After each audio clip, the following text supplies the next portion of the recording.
This is crack. One thing that I love doing is watching PSAs. You know, from way, way, way back in the day. From the 70s and the 80s and even the 90s. You know, when the war of drugs was at its height. I think that we've all seen at least a few of these. This is your brain. And this is heroin. This is what happens to your brain after snorting heroin. It was a different time back then, obviously. Culture was all about family values, lowering crime, and marijuana was seen as a gateway drug to hell. You started that and you were well on your way to crack cocaine, speed, meth, and then the lethal injection. That's what our parents said at any rate, while they smoked their cancer sticks and drove down the road drunk. Things are different nowadays. Most of the country is on its way to legalization of marijuana. Oregon has even gone so far as to decriminalize all drugs, which is a stance, to be sure. It's not that these drugs are without negative side effects, but the more rational of us are more inclined to let people make their own choices on the matter. And of course, it's become clear that the punishments for nonviolent drug offenses are very often much worse than the actual drugs. These drug PSAs seem so corny in hindsight. They show a world of rampant paranoia and an almost childlike fear. Every story is a tragedy. Just once and you're dead. It got, for a lack of a better word, like a cartoon. To the point where they had actual cartoons telling you to stay off the pot. I hate to suggest this, but my guess would be marijuana. What they don't tell you, though, is that this kind of PSA stuff never really left. Yeah, they've actually been around all along. During the 90s, as the Amazon's deforestation became more and more of a pressing cultural issue, everyone was focused on saving the rainforest, shrinking that hole in the ozone layer, and protecting our planet. Most cartoons and sitcoms had at least one environmental episode, but there were shows and even entire movies based on this. We had Fern Gully, Once Upon a Rainforest, and most infamously, Ted Turner's creation, Captain Planet. How did that go? Check him out, you're gonna see. He's the Mega Mac Daddy of ecology. This man, who has 5 kids of his own, believed that he could stop overpopulation, which is a complicated issue, by telling 7-year-olds that they should stop having so many damned kids. As a show, Captain Planet was a good theme song. In hindsight, it's just about one of the corniest shows that I've ever seen, which is why I tend to clown on it at every opportunity that I can get away with. Unfortunately, PSAs got a lot less funny during the turn of the millennium. The 2000s brought on a new threat to the American consciousness: terrorism. PSAs became how there could be a bomb in every book bag, your neighbors could be plotting against you, and anyone with a foreign religion was a danger. While the issues of environmentalism, drug addiction, and terrorism are and were very real, PSAs often paint a very black and white picture of the world, and they often end up misinforming people more than they help. They're closer to propaganda than an actual public service. And today, especially in the realm of animation, they're getting another prominence. Most infamously with Steven Universe. Today, a lot of them are about aspects of social justice. And I suppose this is a good disclaimer before we really get into the brass tacks of things. This is going to be one of those political episodes, and nothing is off the table. I'm going to be talking about some very controversial issues today. And my political opinions don't always align with the mainstream, as you probably realize this by now. The only thing I could promise to be is as honest and understanding as possible, and I ask you to do the same. We're gonna have to talk about the political opinions within these PSAs and deconstructing their arguments. There's no other way to do this.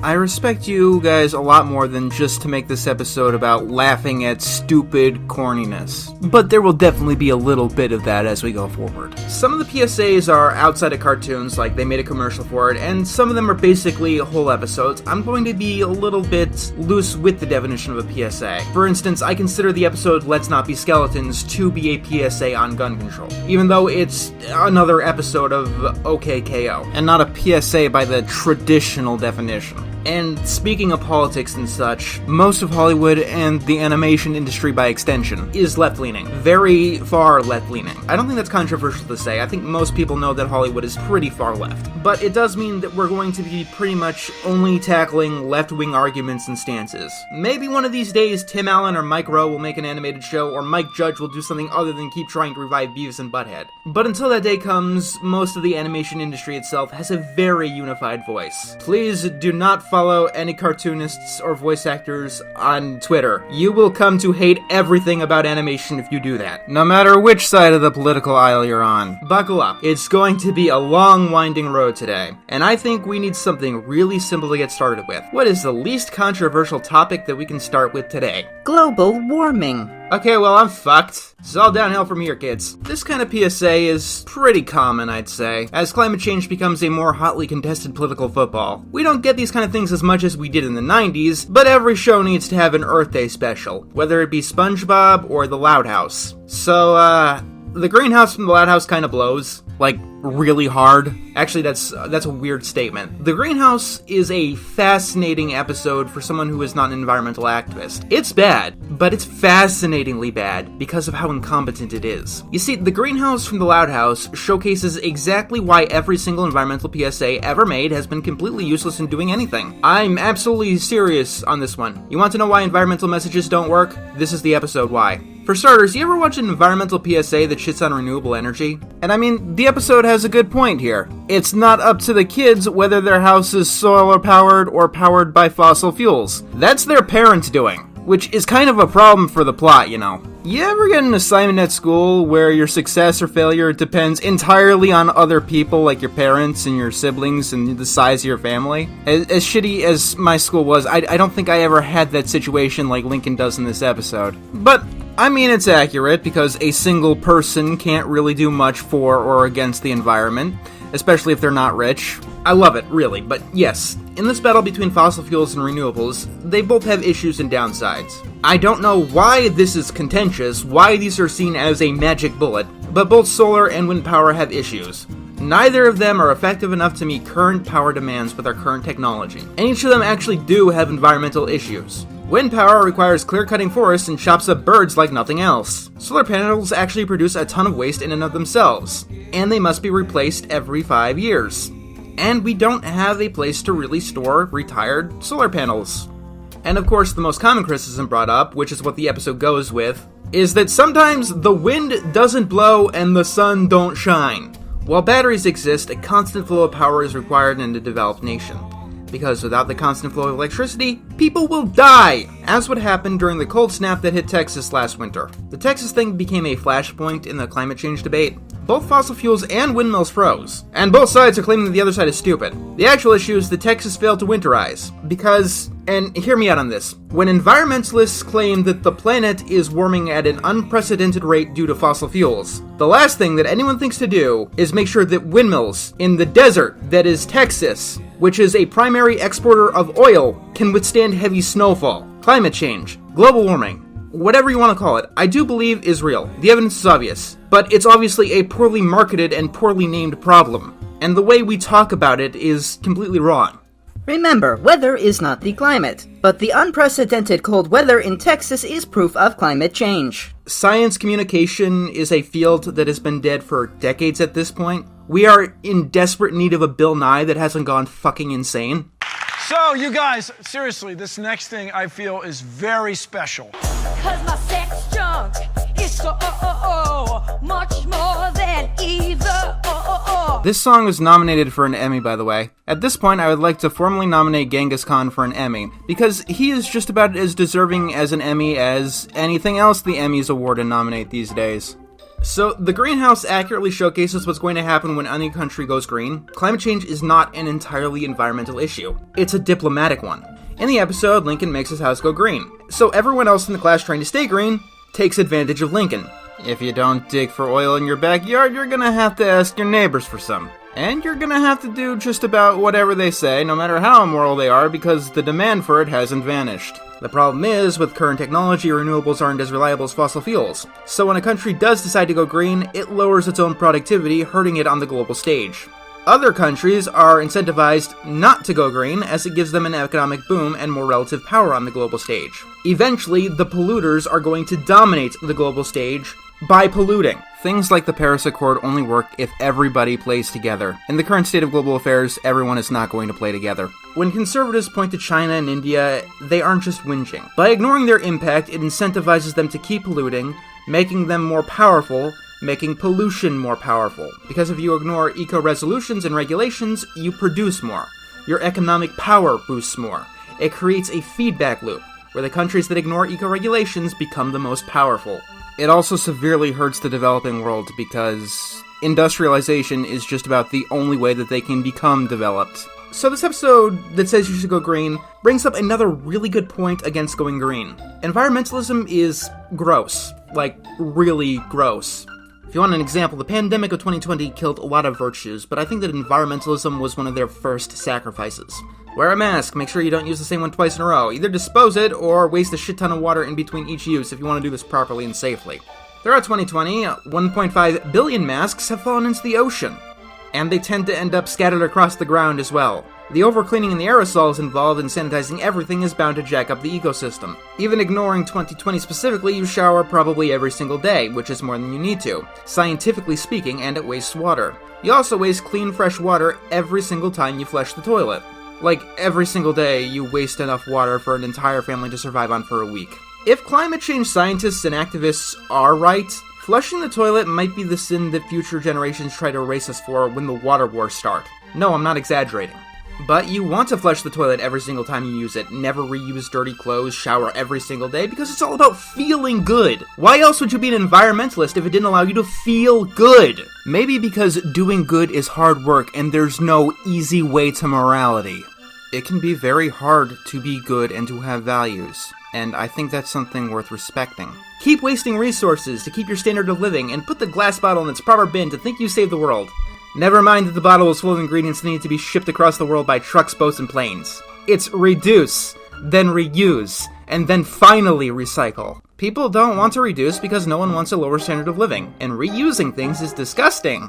I love how this episode portrays this. Like, I'm not an anti-environmentalist, if that's even a thing, I just love how incompetent this episode is. Like, The Greenhouse almost feels like a deconstruction of environmental episodes. Like, it really shows the worst sides of going green. Which, I mean, points for playing both sides of the debate, I guess, but in doing so, they never make a good argument for why anyone should go green. In the episode, Lincoln and the class aren't interested in making an environmental change for the better.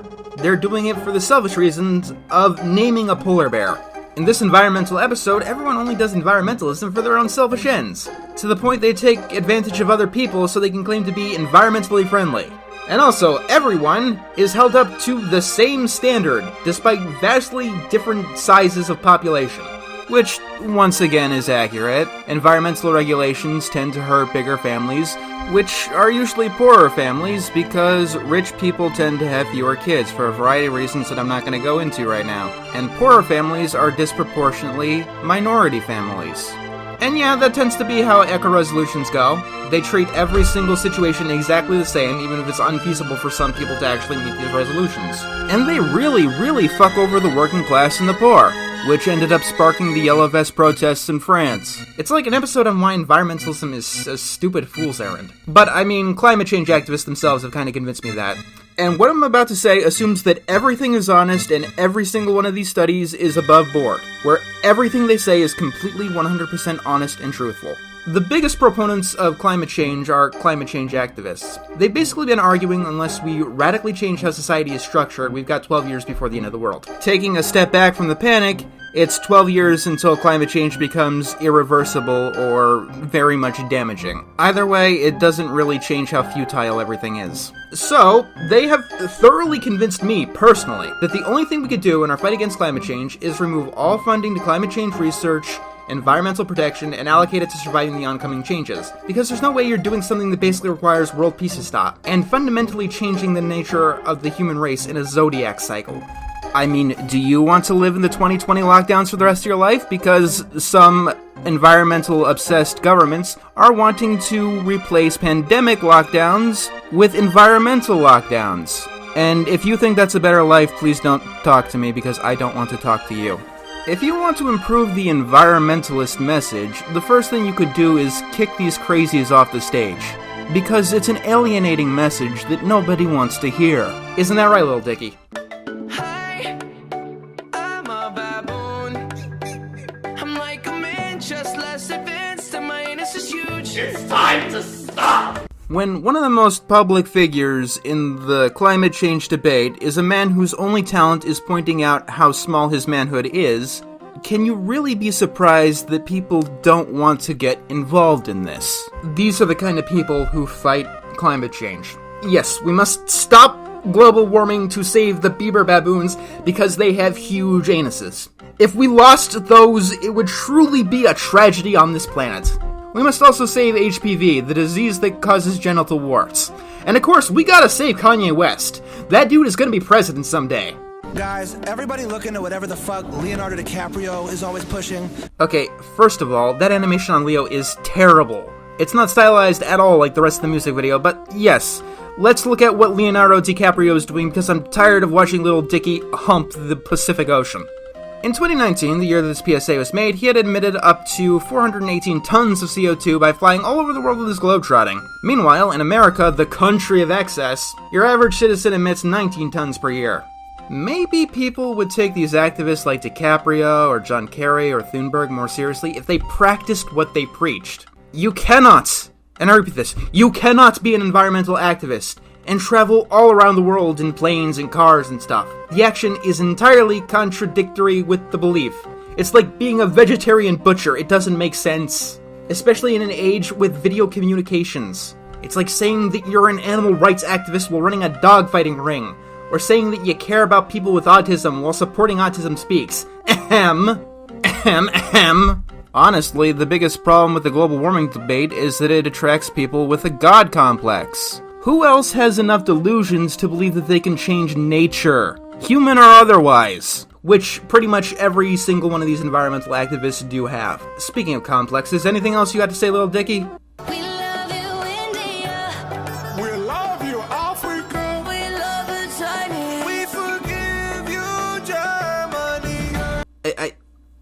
I don't... Excuse me, what?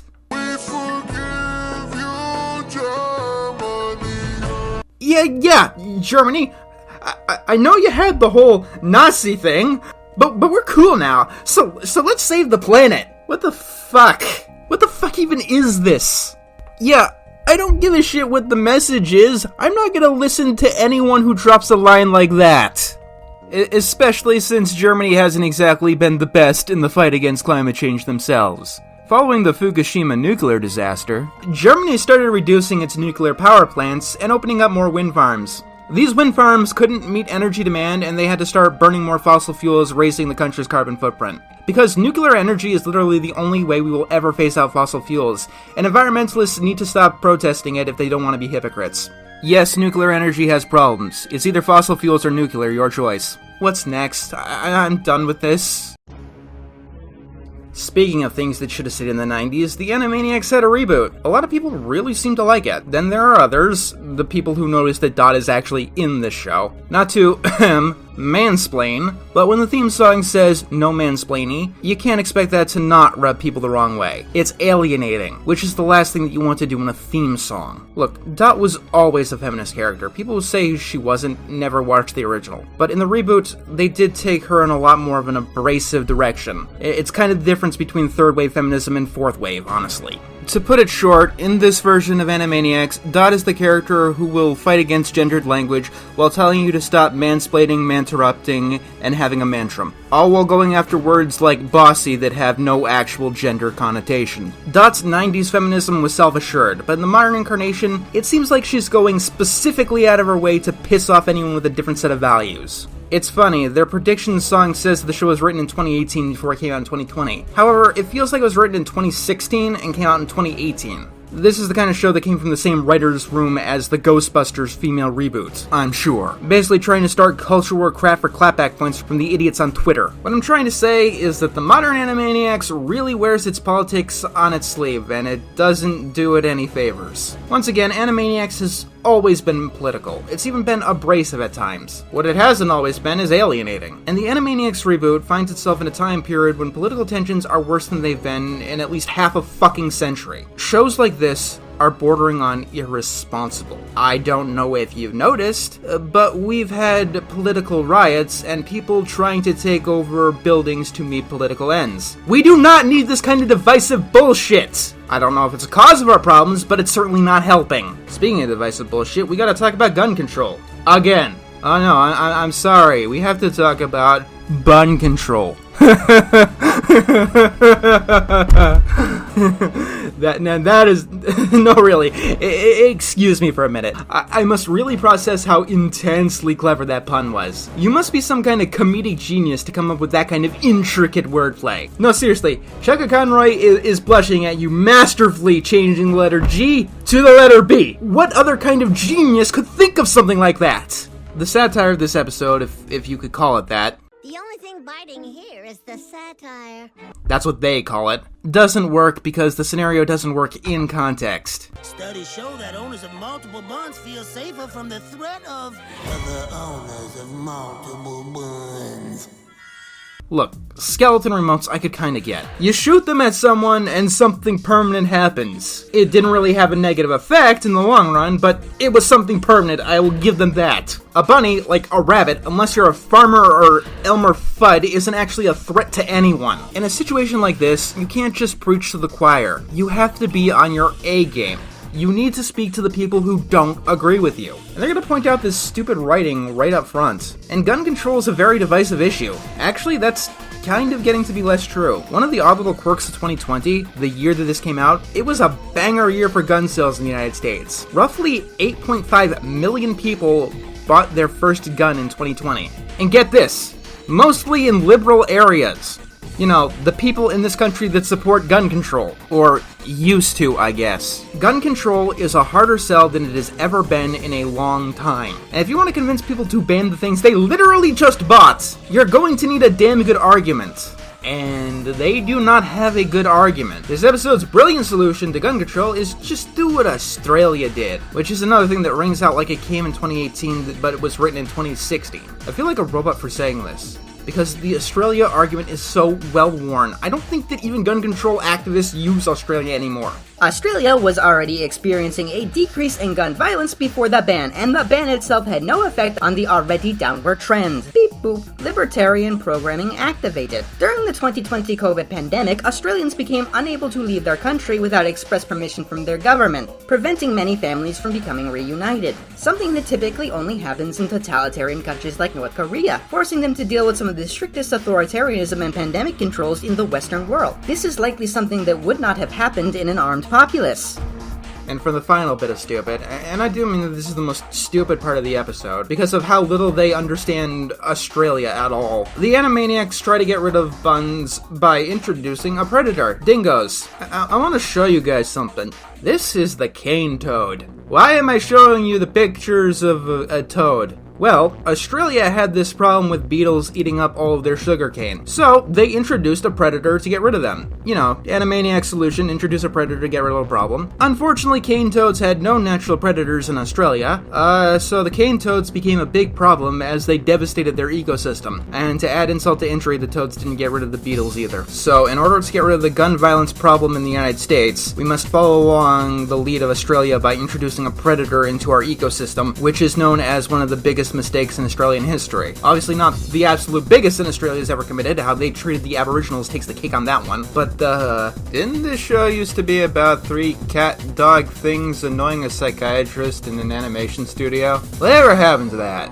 I don't know why they couldn't see through any of these implications unless they did, like, absolutely no research. Here's the thing about quote-unquote biting satire. It has to apply to both the real world and the scenario that the episode creates. This one is so magical that it manages to do neither, and it's a shame. This is the episode that's famous for that anime sequence, and I really do wish it was in another episode because it's a really good sequence, and it shows they really do understand the medium with countless references within just 2 minutes of animation. They understand anime way more than the problem of gun violence at any rate. Seriously, I've seen teenage screeds on Tumblr with a better grasp of the issue.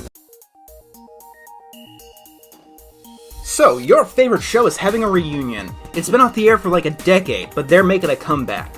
Just 1 episode. What are they gonna do? Maybe they'll have some big kind of adventure. Ooh, maybe the characters are older now. Maybe we'll see their deeper, more adult drama. Or maybe they're just gonna tell you how to vote. 16's a vote, dude, is one of the most awkward things that I have ever seen. and I personally feel bad for the fans of the show. I haven't spoken much about 16. I watched it occasionally, but at the time I was burnt out on Cartoon Network altogether. They were going down a dark path. Most of the original shows they had were mediocre to unbearable, like Squirrel Boy or the Cramp Twins, and in between that was not the best Canadian imports. I mean, Total Drama was an alright show for a season, but I had long lost interest in the show when this came out, and I wasn't going to be getting into something else by the same studio. But I know that 16 meant a lot to a lot of people. It had a much bigger audience in Canada, though.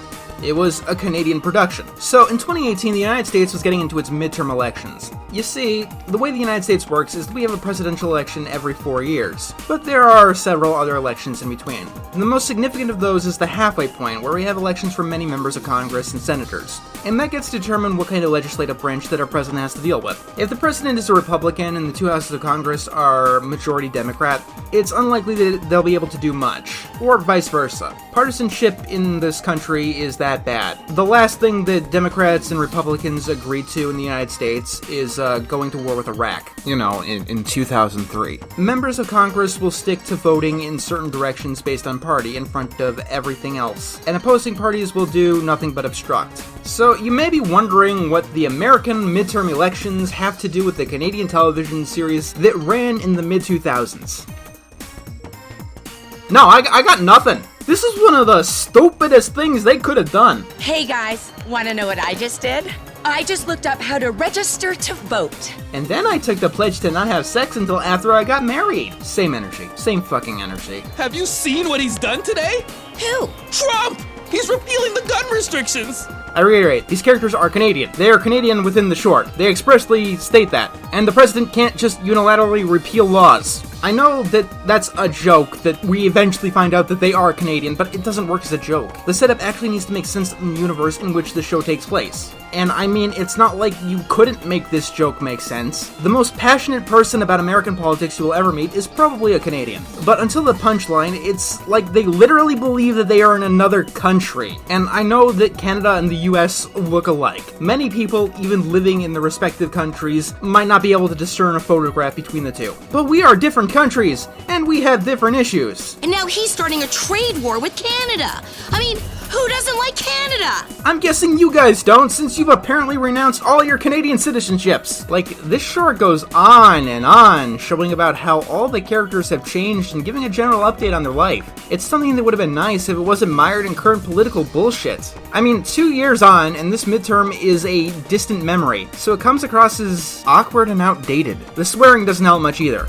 Also, they keep using the word millennial over and over again. Number one, I don't think that term even existed when the show came out. It definitely wasn't in widespread use. But here's the, fun fact. If you turned 18 in 2018, you're not a millennial! You're a member of Generation Z, or Gen Z, whatever. No, not that Gen Z. We do not speak of that Gen Z ever. This whole thing really does feel like it's concentrated. Hello, fellow kids!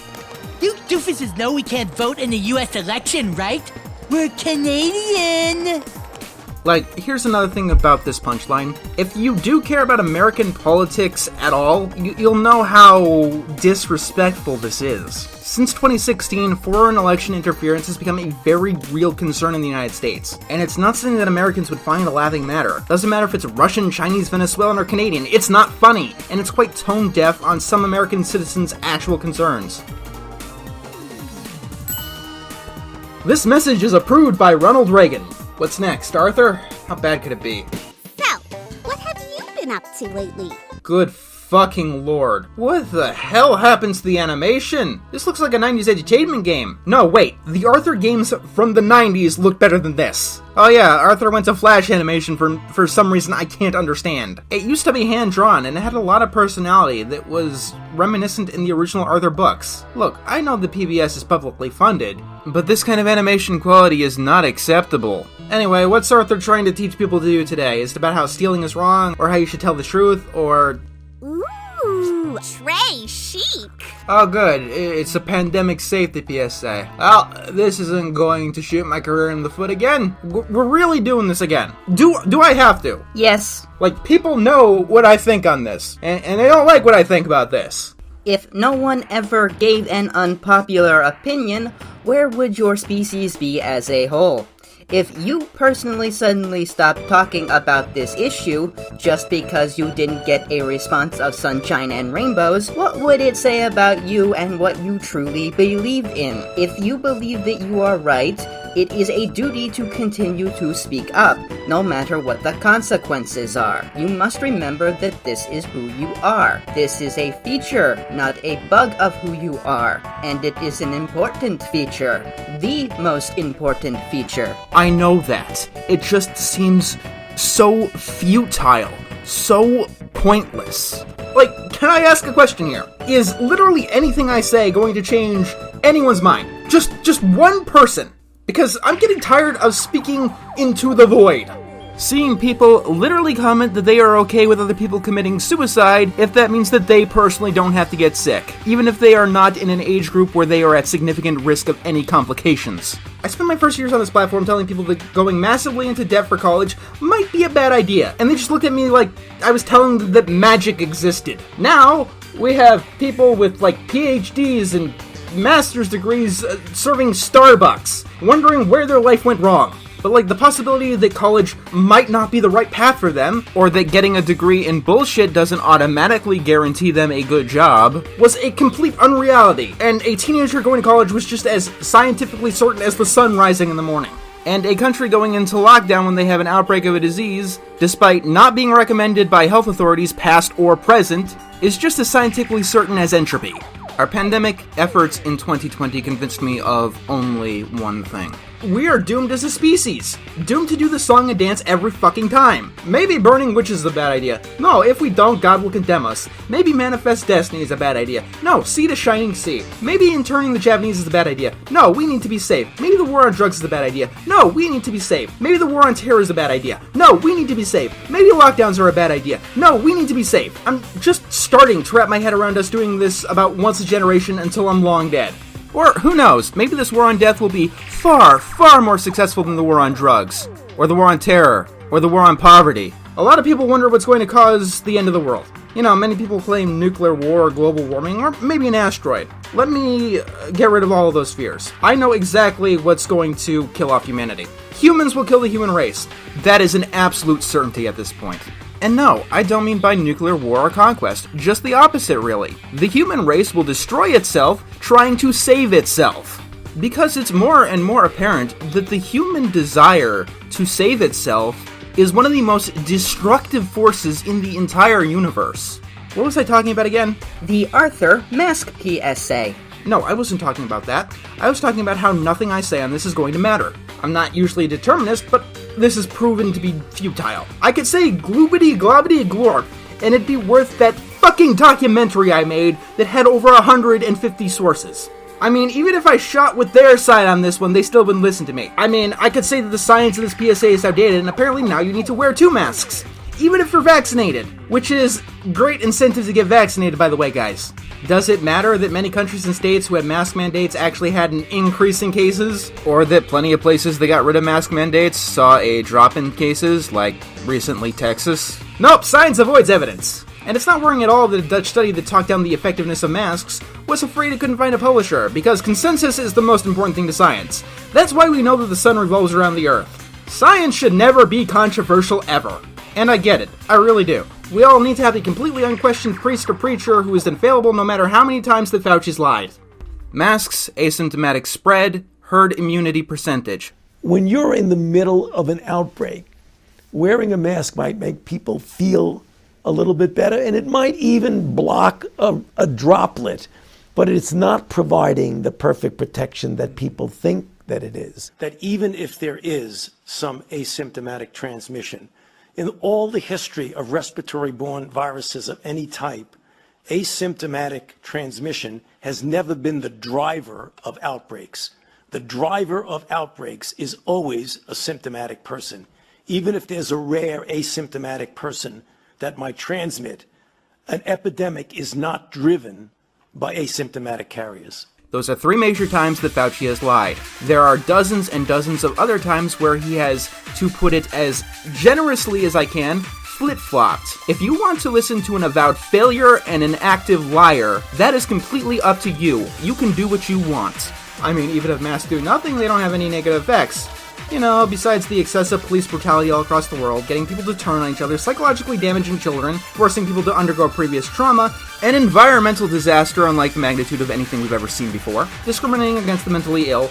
Oh, and Canada recalling masks that contain graphene, which Canada more or less mandated people to wear, because there are health risks associated with graphene. You know, graphene, something that Google, the greatest scientific authority in the world, was pretty confident in until the start of April. Yeah, who knew? Graphene causes lung toxicity in animals, but I'm sure it's safe to use on children like Canada forced them to do. One of these days, you follow the science people should look up thalidomide and see what happens when you use these medical advancements and apparati without proper testing. Be warned, the pictures can be considered quite disturbing. Children born without limbs often are. But I get it, we all need a security blanket or a teddy bear, or else we just don't feel safe. How else would we constantly remember that we could all die at any given minute? You know, one of the reasons that I tend to avoid stores and shops that require masks? I mean, the biggest one is that they cause me sensory overload, and we as a species have decided we collectively don't care about mental illness anymore. It's because these stores often avoid social distancing protocols, and even the CDC has said that masks are not a substitute for social distancing. You're only supposed to use them in places which you can't social distance, like the grocery store or school. You know, the place that we've closed down. Except for private schools. You know, where the rich kids go. Because we've also given up trying to care about income inequality as well. According to this PSA, because Muffy is wearing a mask, it is absolutely okay for her father to have this big blowout sales event for cars, which will most likely encourage a mass gathering. The most essential thing to buy in a pandemic. This goes on without any sort of shaming or criticism whatsoever. Really responsible to encourage mass gatherings, Arthur. You got any other pieces of advice? If we all do our part, we can get rid of this virus. You disgust me, viscerally. Let me be the bearer of bad news, Arthur. COVID is endemic. We're not getting rid of this virus entirely. The best we can do is defend against it. In all of human history, we've only eradicated one virus. That was smallpox. Nowadays, it only exists in a lab, and that's after we got a vaccine and 200 years for a virus that's less infectious than COVID. Seriously, if you fuck around in the Arizona desert, you could still get the Black Plague. You know, the one that killed like a third of the world's population. We've still got leprosy, measles, malaria, mumps, swine flu, bird flu, even the 1918 flu, and even polio. We were pretty close to getting rid of that one until we as a species figured that we had something better to do. PBS, if I can ask you to do one thing, it wouldn't be to improve the animation, it wouldn't be to check your morals, it would be for you to stop lying to children. I'm just wasting my breath and making my throat sore for no reason. It's a moot point anyway. Everything I just said means nothing to no one, just like virtually every fucking wear a mask statement that's ever been said. All of it amounts to a grand total of shit! We've learned this with abstinence-only education. Just telling people to do something like this has a backfire effect if it does anything at all. Like, when Bill Nye tells you to wear a mask, it would be a lot more effective if he didn't come across as this miserable person while doing it. But no, it has to be different this time because we really want it to be different this time. That should make it scientifically different. No, all this abstinence only, mask PSA, makes you look like an asshole or a clown. You know, especially if you do something like recommend a face mask during sex like the UK did, or wear a mask in between bites of food like California did, or, you know, wear 2 masks after being vaccinated. Which doesn't make you look like you're taking the pandemic seriously. It makes you look like a fucking joke. And by extension, it makes masks look like a bigger joke. Because I personally would take you a lot more seriously if you just wore the fucking clown nose. What's the story been since Fauci flip-flopped? That's right, wearing one mask is all it takes to basically save lives. One mask is a perfect magic bullet. Here's the funny thing. If wearing 2 masks is really important, that means that every single time you've only been wearing one mask, you've been spreading the virus. But I guess that's not a problem, unless you've assumed that the mask is 100% effective at any point in time. Meanwhile, because I am skeptical of masks, I have basically just stayed home and ordered things online and stayed away from other people. It's been hell on my psyche, and the walls in my house move every single day. But this is how you properly social distance. Whether masks work or they don't, my conscience is clear. How about you? Because if this does turn out to be security theater, it can have a major backfire effect. So you better hope, for your sake, for all of our sakes, that one mask is effective enough. Instead of, you know, all of our protocols and all of our advancements being so useless you still need to do all of this shit even after taking a vaccination. But hey, at this point, if you don't want to question the theocracy, that's totally fine. I don't discriminate against other religions. But I'm done pretending to take this debate seriously. Children were mandated to wear masks that may have given them lung toxicity. You have lost the fucking argument and any moral standing you have. Sure, masks, lockdowns, whatever. Maybe they're effective at stopping COVID. I mean, all of the evidence basically says no. But let's pretend, because pretending makes us feel so good.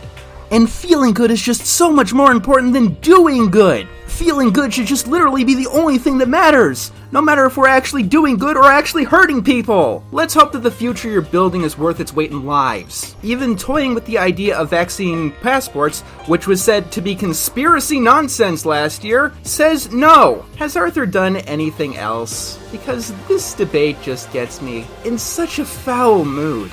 I can't believe someone would be hurt like that, just because they're black.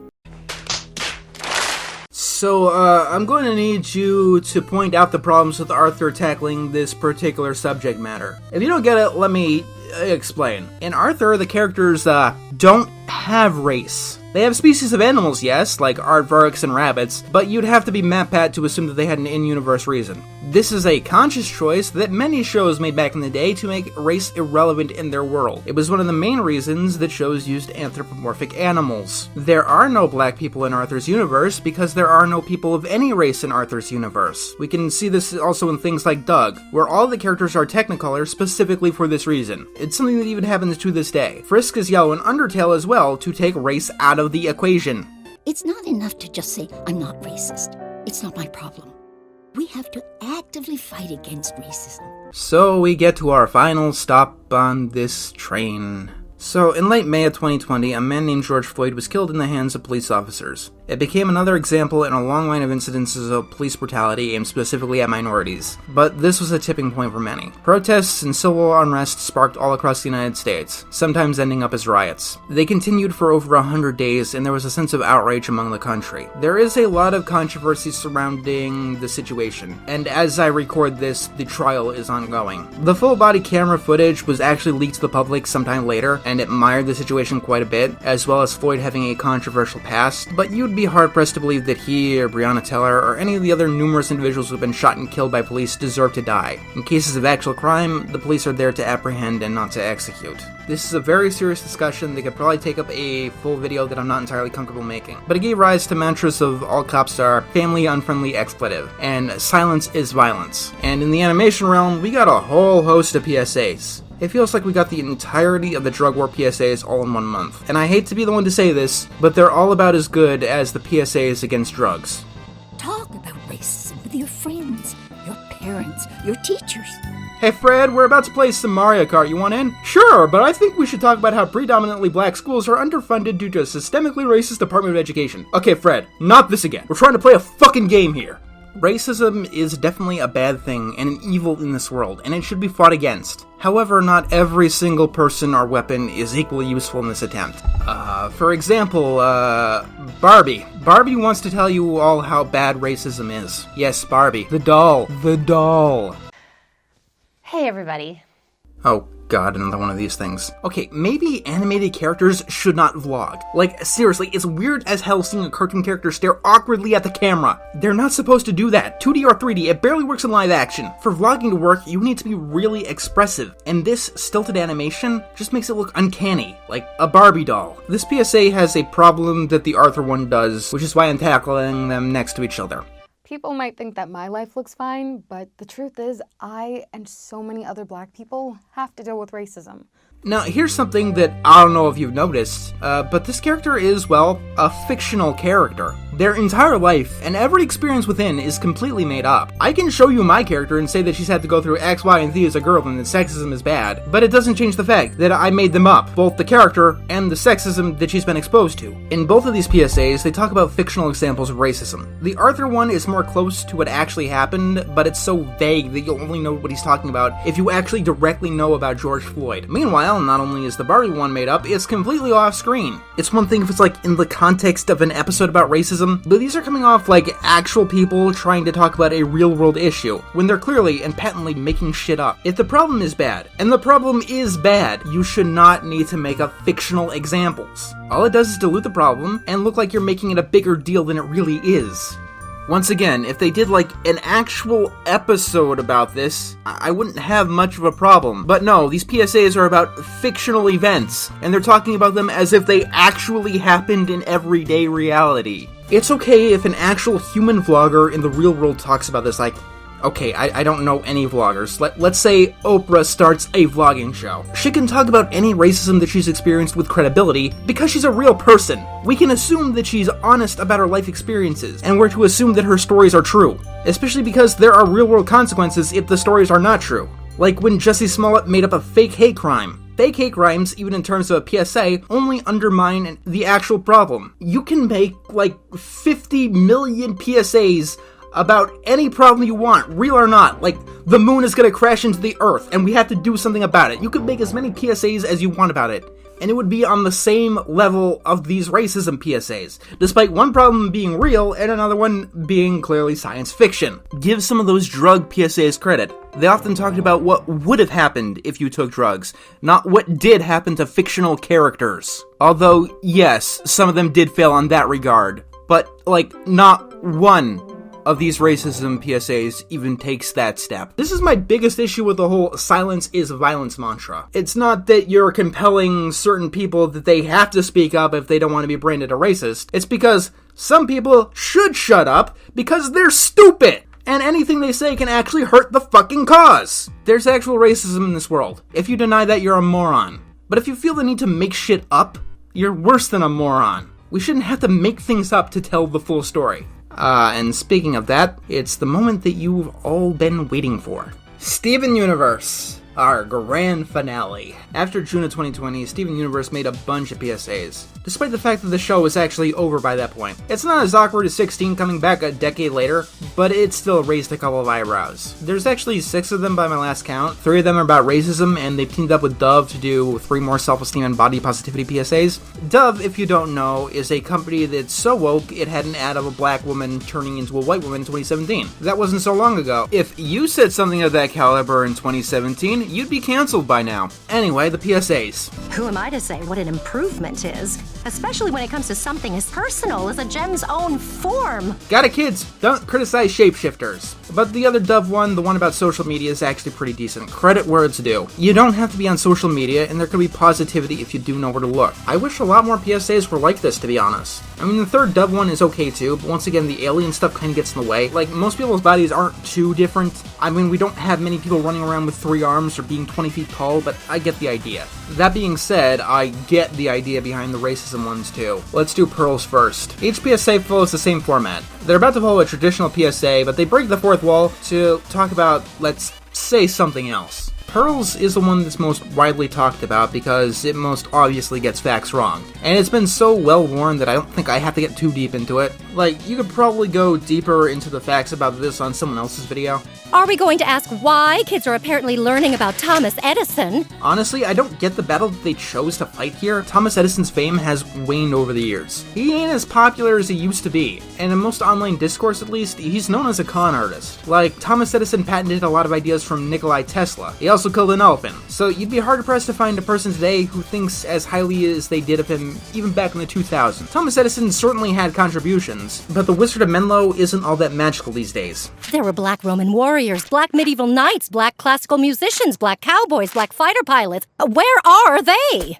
Okay, so I guess that you're in a world history class and not an American history class. Which usually starts with the Fertile Crescent. You know, in Africa and the Middle East. Actually, hell, I don't even remember learning about the Roman warriors until I took Latin class in high school. But whatever. Even ignoring that, history gets truncated in classes.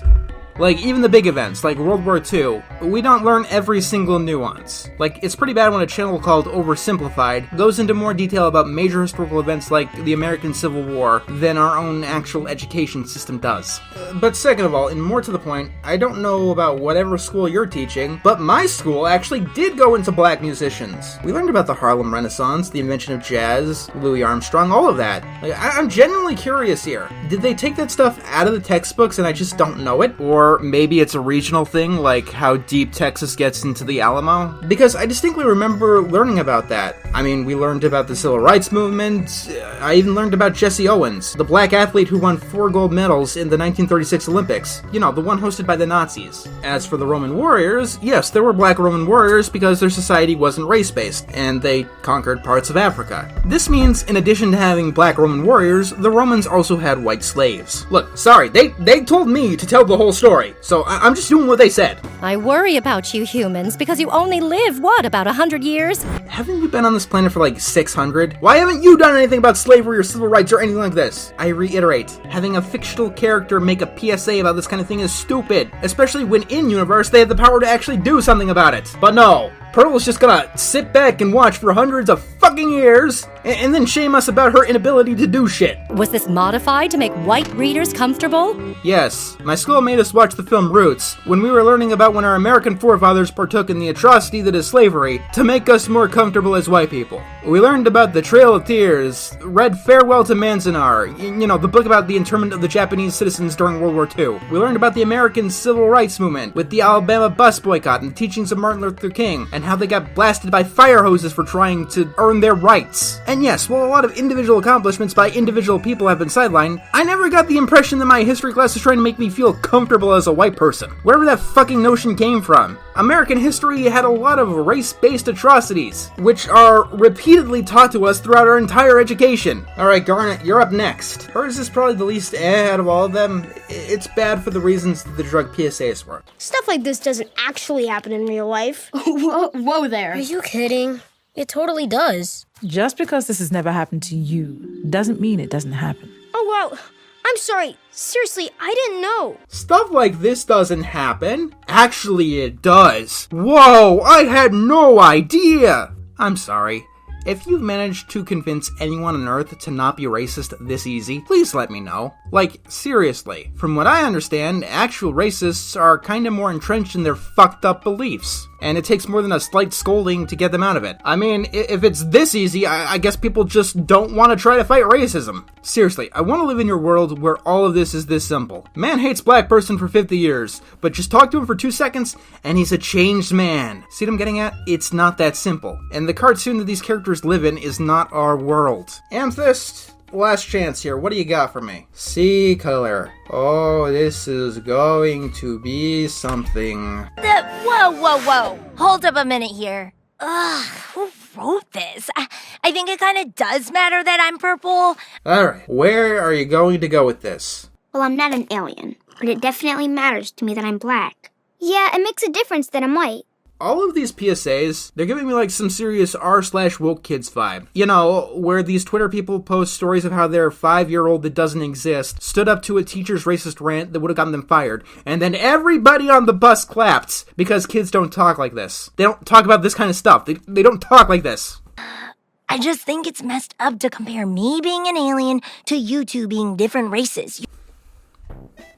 Why are you looking at me? Was anyone comparing black people to space alien? I mean, I agree that's kind of fucked up. It sounds like some the elites are lizard shit, but I haven't noticed anyone but you doing that. Is this some kind of major problem that I'm unaware of? Is there this massive swath of people who are comparing people of different colors to being aliens from outer space? Because that's a new one to me.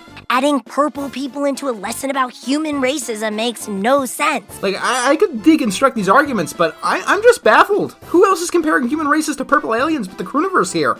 I mean, there is this trope about aliens in fiction take on ethnic stereotypes, you know, like Jar Jar Binks, but is someone who isn't completely off the deep end comparing black people to space aliens in earnest?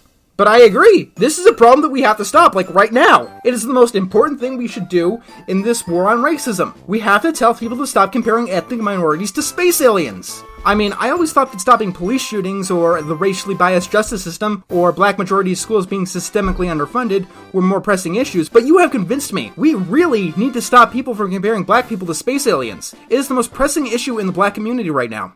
And then we get the very, very problematic tagline. Can I just say that this is ableist to colorblind people and go home? No, it is incredibly important to deconstruct this very toxic message. Okay, so what's the difference between not being racist and being anti-racist? Because, believe it or not, there is a difference. And this is where things get dirty. Anti-racism is actually this big, complex thing with a lot of nuances. Surprisingly so, considering the term. But it goes beyond just not being racist. If you just don't be racist, anti-racist people think you're ignoring the problem. And by ignoring the problem, you are a part of the problem. And you might as well be racist. Being anti-racist means that you need to look at a black person and assume that they have a bunch of cultural baggage thrown on them for the sake of being black. Doesn't matter if it's a black homeless person on the street or Obama. See color. What do you think that means? What else could it mean? Unless you believe that there is one unifying feature or experience that affects every individual member of a group, that individual experiences don't exist. Anti-racism isn't anti as in antibacterial. It's anti-racism like anti-villain, where the person in question is still a villain. They're just being villainous towards a bad person. Anti-racism is being racist, but in a positive direction.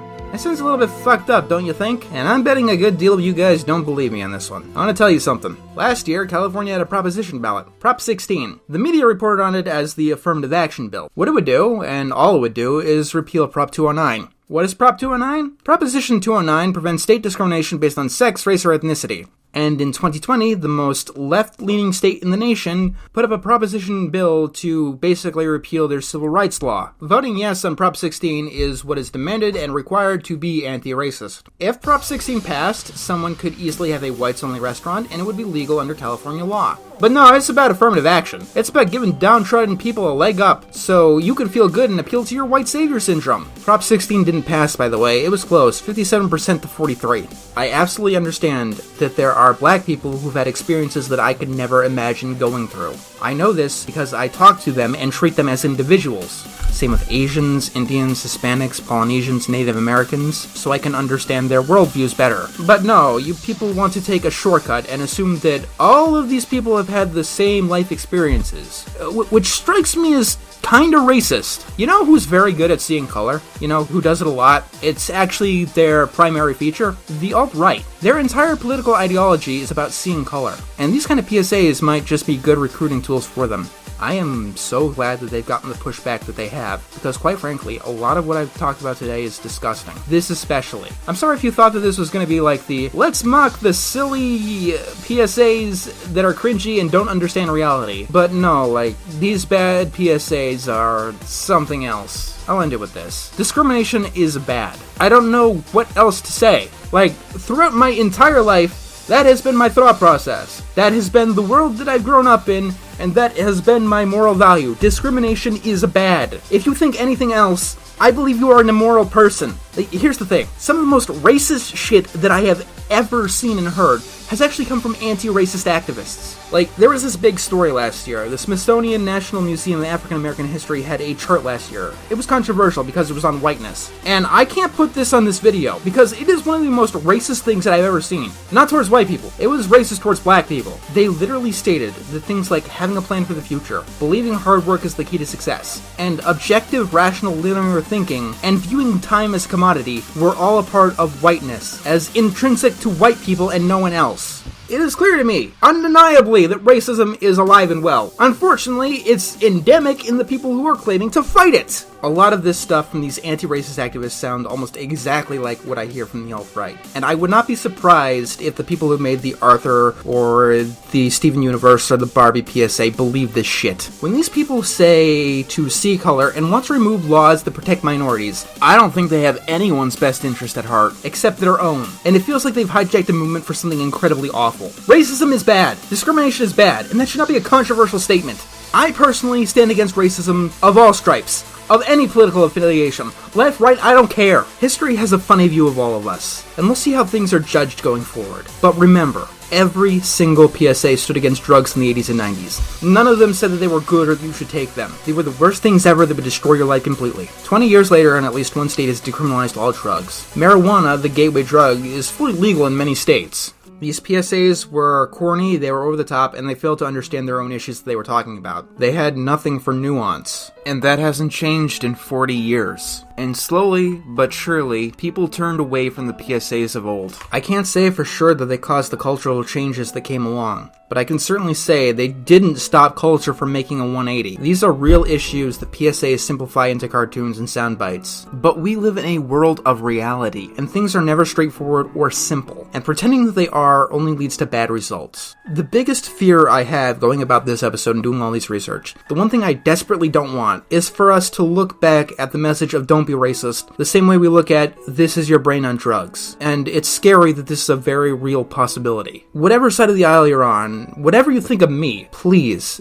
do your best out there to be a good person. Like many of these activists and PSAs, I'm not going to pretend that it's easy, but it's something that's well worth doing, and we need a lot more good people out there. And always try to stay honest with yourself. Keep questioning and just try to do good. Genuine good. Don't take the easy way out. So, little robot dude, you got anything? My name is Al, like it says on my body. I think that's AI. I have robo-dyslexia. Lowercase L's look exactly like uppercase I's to me, but I am fairly sure that my name is Al. Okay, Al? Anything you got? This whole thing makes me think of a C.S. Lewis quote. Is it the one that I'm thinking of? Of all tyrannies, a tyranny sincerely exercised for the good of its victims may be the most oppressive. It would be better to live under robber barons than under omnipotent moral busybodies. The robber baron's cruelty may sometimes sleep. His cupidity may at some point be satiated. But those who torment us for our own good will torment us without end, for they do so with the approval of their own conscience. They may be more likely to go to heaven, yet at the same time likelier to make a hell of earth. This very kindness stings with intolerable insult. To be cured against one's will and cured of states which we may not regard as disease is to be put on a level of those who have not yet reached the age of reason, or those who never will. To be classed with infants, imbeciles, and domestic animals. Yeah, that's the one that I've been thinking of for a good long time now. Let's hope for a better tomorrow, Al. Indeed. And I'll see you all next time.